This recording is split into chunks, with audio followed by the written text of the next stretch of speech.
Salut. Alors aujourd'hui, on va faire une petite revue du premier run de mon slash, alors qui a été fait dans des conditions assez extrêmes, on va dire. Il y a eu du vent, il y a eu de la pluie, et ça vous avez pu l'entendre, surtout le vent, vous avez dû l'entendre sur la vidéo. Donc c'était quand même assez chaotique. Alors, ma première impression, déjà au niveau directif, la direction de cet engin est franchement énorme. Même avec mon buggy à 8ème, j'ai pas forcément la même direction. En fait, c'est une conduite complètement différente. Alors, la première chose que il faudra que je change dessus, il faudra que je mette d'autres amortisseurs. En effet, vous avez vu sur la vidéo que à un moment, j'avais une roue. Je crois que c'est la roue arrière droite. Non, c'est la roue arrière droite, ouais, ici. En fait, elle était montée et en fait le capuchon s'était déclipsé de l'amortisseur. Donc pour pallier à ça, je vais prendre des amortisseurs en alu avec les capuchons en alu et je n'aurai plus de soucis. Ensuite, au niveau du, quand j'étais sur le terrain, j'entendais la carrosserie qui valdinguait, qui se baladait dans tous les sens. Donc je vais vous montrer, je vais vous expliquer. Donc en fait, vous avez les plots de carrosserie. Donc vous mettez votre carrosserie là. Vous la remettez sur les plots. Si je trouve le bon endroit. Voilà. Donc vous mettez votre carrosserie comme ça. Hop.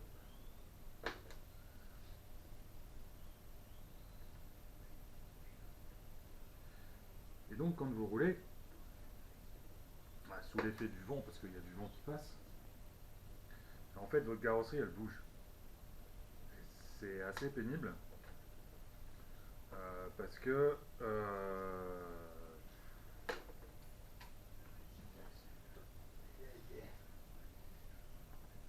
il est parti le vire.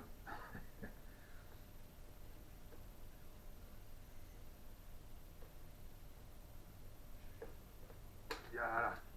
Donc en fait, voilà, les plots sont dessus et voilà, vous entendez ça en fait.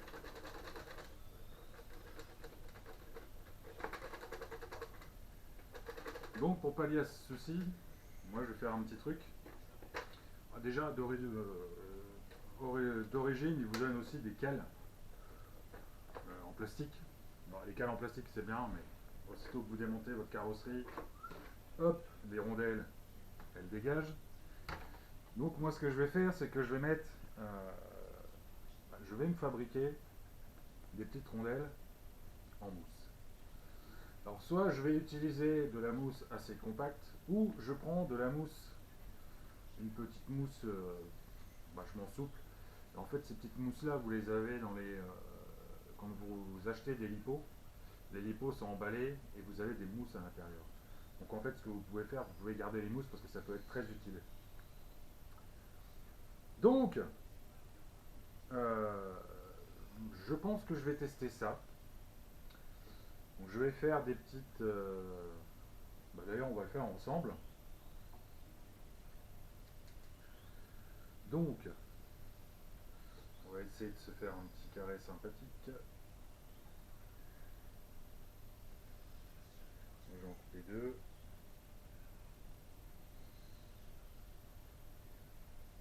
Voilà. Bon, je fais ça grossièrement. Hein. Après, c'est pas fait pour que ce soit avec du perfect, nanani, nanana. Et donc, avec ce truc de précision, je vais faire un petit trou à l'intérieur. Voilà.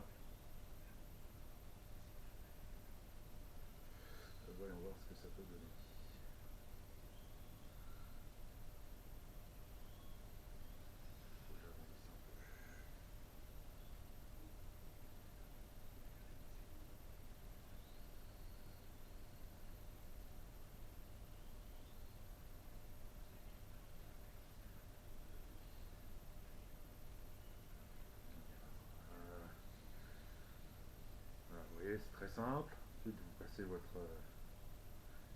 plus, je pense qu'avec celle-là, elles seront bien. Parce que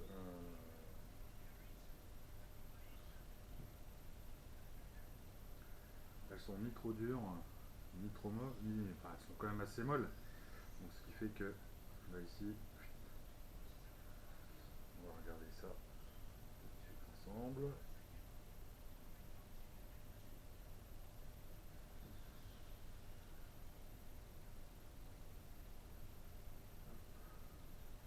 On va tester pour voir. Parce que bon, une carrosserie qui se balade tout le temps quand vous roulez, ça devient un peu pénible, surtout que ça fait du bruit et c'est pas franchement agréable à l'oreille.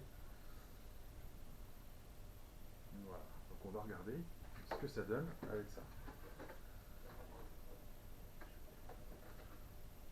Alors,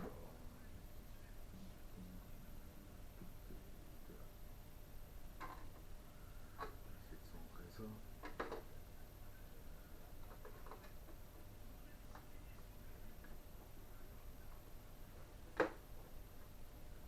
Voilà.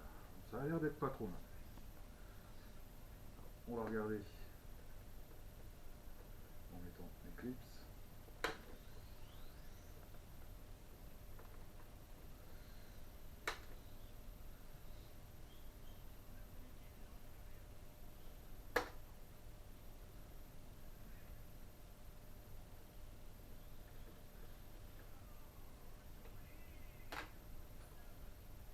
Décidément, ça ne vaudra pas. Bon, je vais la rechercher après.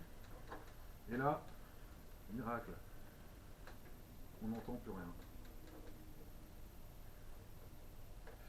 Donc en fait, ça marche bien. Donc, vous voyez, une petite mousse, un ciseau, vous faites un trou dans votre mousse et vous avez quelque chose qui peut régler un problème. Donc ensuite, deuxième chose, ce que j'entendais aussi beaucoup quand je roulais, c'est qu'en fait, les pneus ils viennent frotter sur la carrosserie. Alors, je vais vous montrer où exactement.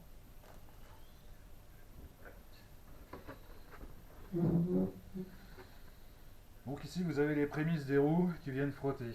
Donc vous avez là, là, et sur le devant, en fait, ça vient plus ici au niveau au niveau de la jonction entre les deux. Donc, dans un premier temps, je vais mettre de la bande adhésive dessus afin de ne pas abîmer la carrosserie et à ce qu'elle soit foutue déjà dès le départ. Mais par la suite, je vais acheter les plots de carrosserie Proline spéciaux qui font que vous pouvez monter ou descendre votre carrosserie. Ensuite aussi, je pense qu'avec les amortisseurs que j'aurai au niveau de l'option, je pourrais déjà régler un petit peu mieux la hauteur. Mais ça, c'est juste dû au niveau du terrage, on verra. Et donc la carrosserie risque de durer un petit peu plus longtemps. Donc on verra ça par la suite. Voilà. Donc, moi, ma première impression, c'est que franchement, cette petite voiture, elle est très agréable à conduire. Elle est assez vive dans ses réactions. Vous le verrez hein, sur la vidéo. Enfin, vous l'avez vu sur la vidéo si vous l'avez regardé. Et ensuite, je pense que on verra pour peut-être upgrader. Non, je n'upgraderai pas les triangles. En fait, les triangles, je pense que je vais les laisser en plastique. Je vais peut-être plutôt upgrader les cardans. Donc les cardans, les amortisseurs et peut-être les fusées et les porte-fusées. Mais pour l'instant, fusée et porte-fusée, je vais attendre de voir plusieurs sessions de roulage avec cette machine. Et en fait, ça me dira qu'est-ce qu'il faut exactement modifier ou remplacer pour que ça soit un peu plus costaud. En sachant que si vous mettez toutes les options alu, ça peut être bien, c'est bien pour quelqu'un qui aime bien que ça soit costaud, etc.